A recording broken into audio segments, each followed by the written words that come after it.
Monsieur le rapporteur Kasbarian, cet article est vraiment l'article qui justifie qu'on renomme votre loi pour ce qu'elle est, une loi anti-locataire. Mais vraiment une loi anti-locataire. Parce qu'en fait, à travers cet article, qu'est-ce que vous permettez? Est-ce que vous êtes là, tel un député qui cherche l'intérêt général?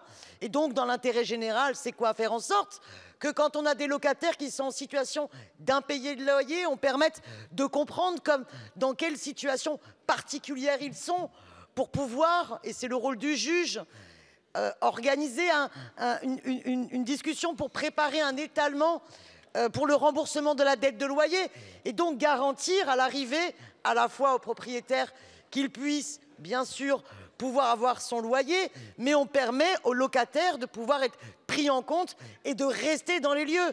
Jusqu'à présent, comment ça se passe? Quand vous avez une situation de poursuite judiciaire pour impayé de loyer, vous avez d'abord un rapport social qui est transmis au juge.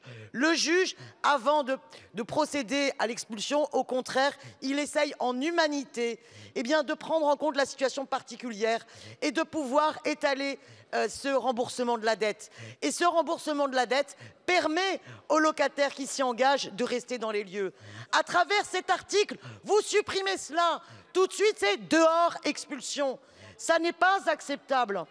Pourquoi faites-vous un tel article? Vous êtes vraiment dans une vision anti-droit des locataires, avec une fable, comme si on avait des très gentils propriétaires d'un côté et des affreux locataires qui abusent de l'autre. Mais savez-vous que par ailleurs, et on l'a dans toutes nos permanences, le nombre de locataires qui sont abusés par ailleurs par des propriétaires qui abusent notamment par non-respect de l'encadrement des loyers et qui se retrouvent avec des loyers bien trop élevés.